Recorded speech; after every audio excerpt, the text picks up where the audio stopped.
and welcome to another day of Vlogmas.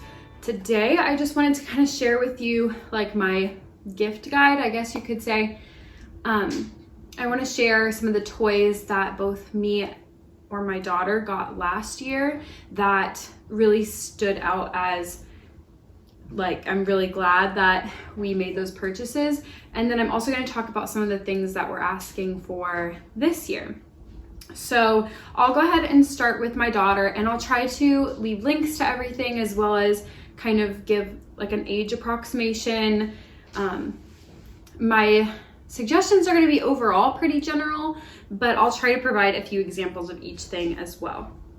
So let's start with, I'll just go ahead and throw in a picture of a few of the things that we're asking for this year. First, we're asking for this like pickler triangle. It's off-brand, it's just on Amazon. It's only $45, and so I feel like that's a really good deal. So we want to get that for her, as well as we're asking for a ball pit. And I'll just go ahead and include in here a couple other, well, for her birthday, we have already got her a slide.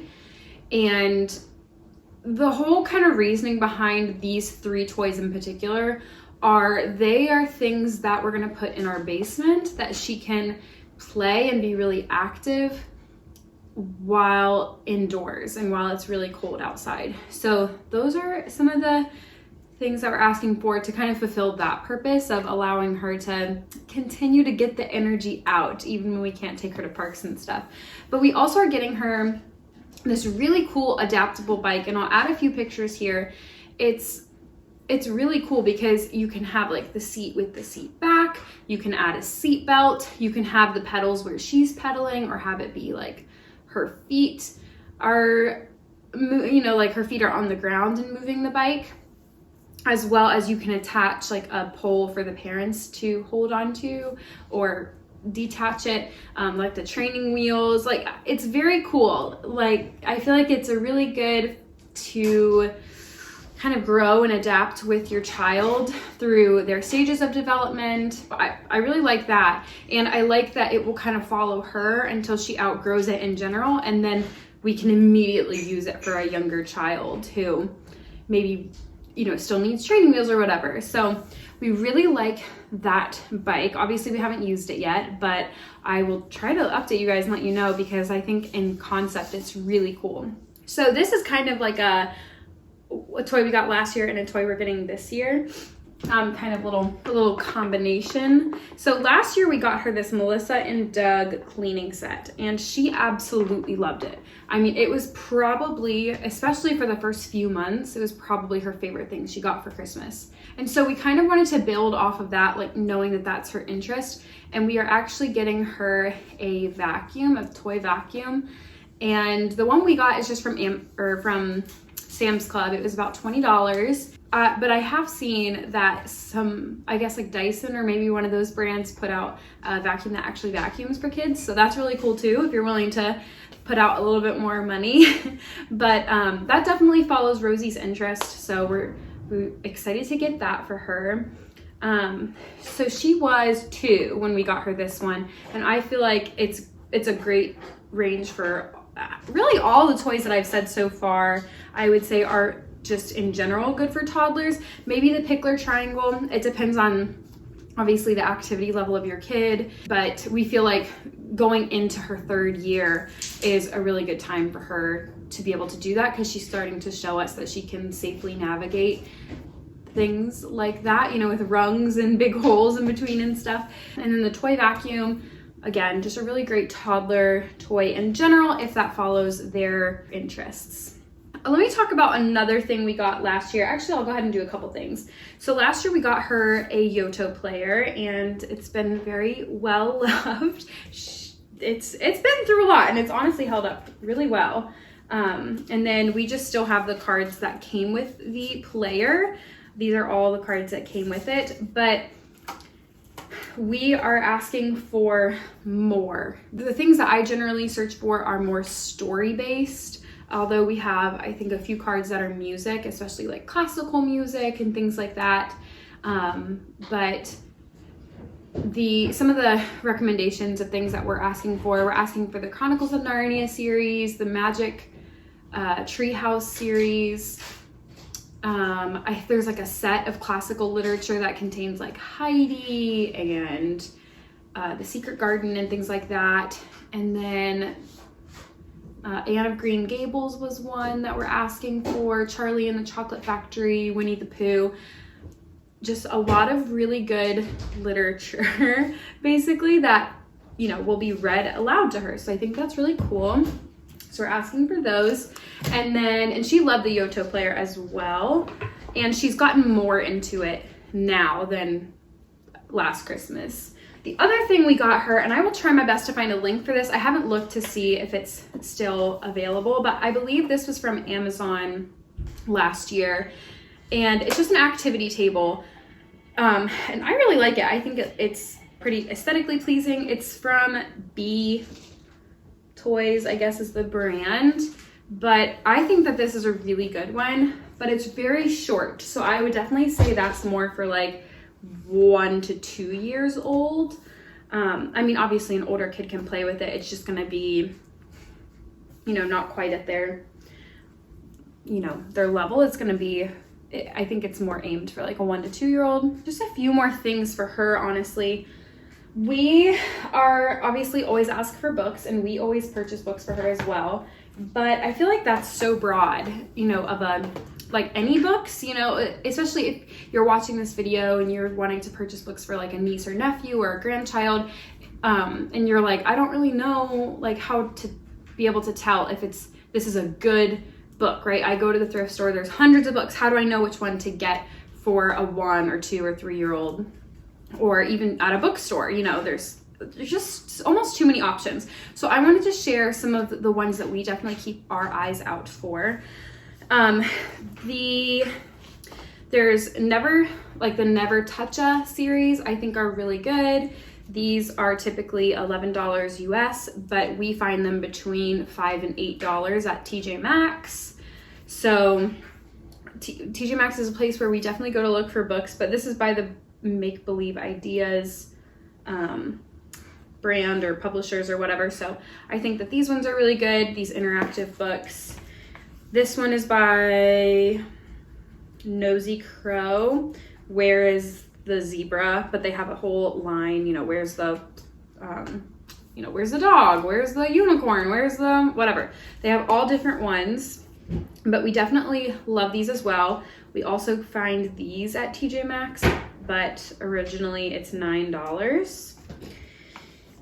And then the Usborne, or I guess they've recently rebranded to Paper Pie.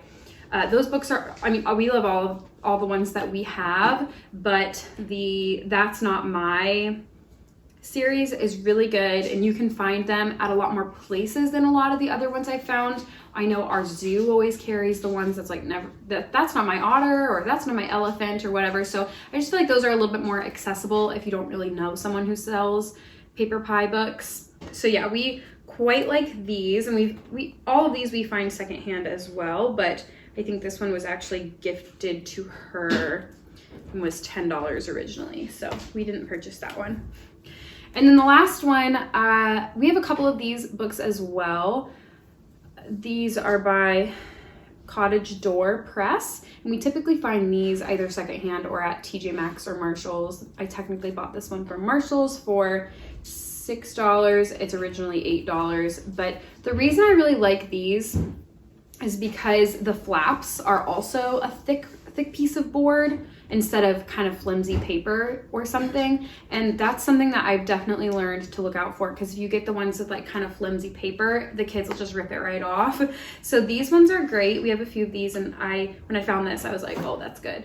So we're getting this for her this year. It's going to be one of her stocking stuffers. So those are definitely good as well. So that's just kind of like, if I was buying a book for another kid, I definitely stick to kind of one of those 4 brands and try to find something kind of relatively within that category. Just like the interactive books, board books for sure are just the way to go. And also I just want to point out, like, these books are not super wordy. So if you're buying a 1 or 2 year old a book that has multiple sentences per page, I just guarantee you the parents are never going to read that to the kid.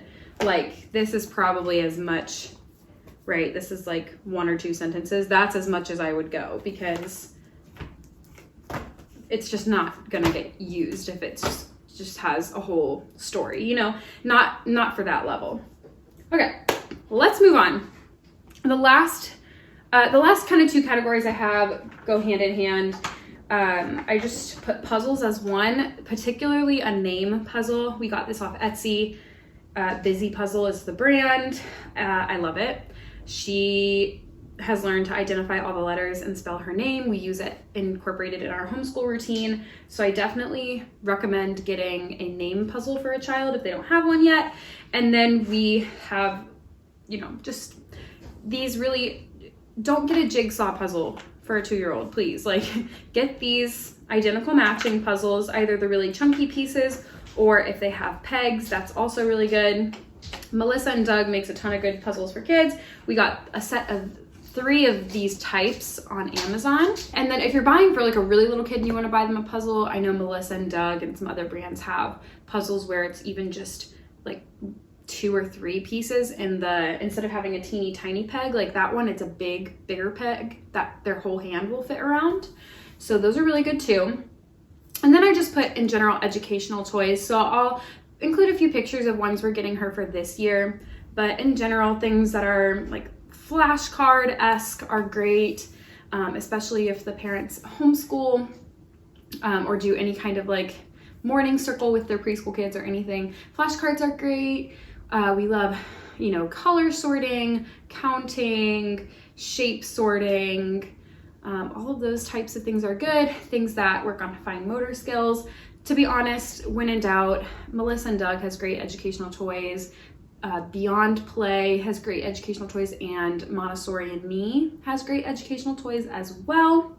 Baby Einstein also. So those are kind of the brands I often find things from. So those are the recommendations I have there.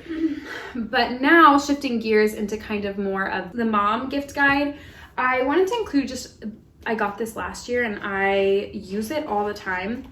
It's a little jewelry organizer, like travel pouch. So if your wife or mom or friend, woman in your life travels at all, you know, 1, 2, 3 times a year, even if it's just short weekend trips, getting little things like this can be really nice. We found this one at Target last year, but you can get nice jewelry organizers anywhere. And then I also got these big chunky gold hoops from Amazon for Christmas last year, and I will try to leave a link for those as well. These are 2 of my, like, the standout gifts that I got from last year. Also last year I asked for a couple of Francine Rivers books, so these are 2 of my favorite Francine Rivers books, but I really like all of the ones I've read so far, and I'm asking for a lot of books this year as well. So I'll include a few pictures and links of books I'm asking for this year, but for me, I love classical literature, if you can't tell. I'm asking for lots of books by C.S. Lewis in particular. I think I have on there the 5 Languages of Apology by Gary Chapman or whatever his last name is. He also wrote the 5 Love Languages book, which I don't have, and I actually should probably get that one as well. And then other than that, just a few other books that are kind of like not self-help-y, but they're kind of written like nonfiction books that are more written for like learning purposes. But I feel like I have a good balance of those, so I'll leave a few recommendations. But if you're interested in knowing my favorite books, I definitely can make a video on that, or make a Goodreads shelf for it or something. But if you're interested in books that I have been reading, you can follow me or friend me on Goodreads. I have my link in the description. This past year, don't judge me, I've been reading a lot of more like children's literature, like Little House on the Prairie, and some books that I read while I was growing up in school. But that's all.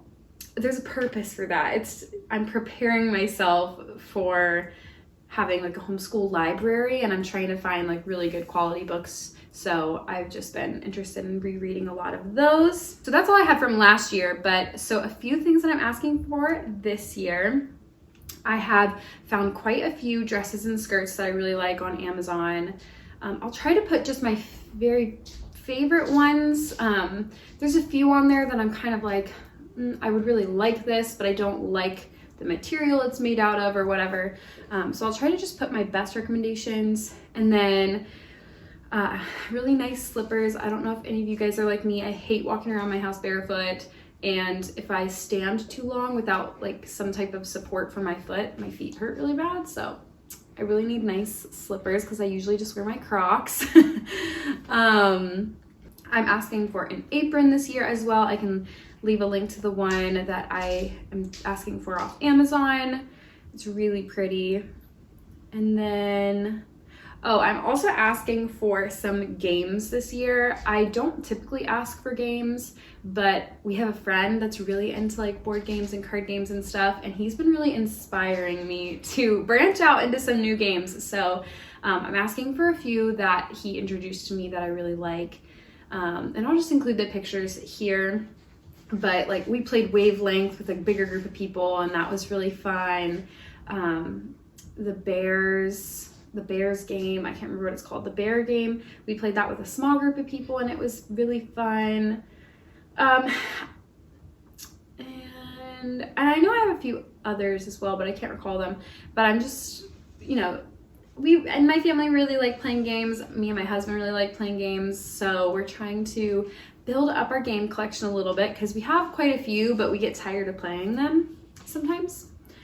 And then, okay, the last two things I'm asking for, like we are wrapping this up. This is the last two things I'm asking for. I want a really nice ceramic mixing bowl, and it was important to me that it had a handle, but I didn't really want two handles. So I found this ceramic one. It's like a really pretty sage green, but honestly, this link to this green one, like the colors on there, they're so pretty. They have pretty colors, pretty patterns. They have ones that are textured. They have ones with handles, without handles. But this is the one that I really liked and I'm asking for. It is a little bit pricey, but I just think it's really beautiful. And so it was worth it to me because it's not just, like we leave our stand mixer out all the time. So it's almost like a decor piece as well. The last thing I'm asking for this year is an Apple Watch, which I've been kind of adamantly against Apple Watches ever since they came out for some reason. I don't know why. I just thought they were overpriced and kind of lame. I was like, what purpose would I have for an Apple Watch that I couldn't use for something else? But to be honest, I'm pretty notorious for just kind of leaving my phone places. Like I'm downstairs, I've left it upstairs, or I don't know where I left it, somewhere in my house, but I can't find it. And like my husband's like out, he's trying to get a hold of me, and I'm like, sorry, I haven't had my phone on me for the past 3 hours. Or sometimes I leave it like at church or wherever. Like I've left it a ton of different places. So I think having an Apple Watch will be kind of nice because I'll get the notifications even if I don't have my phone, but also to track like my activity and stuff.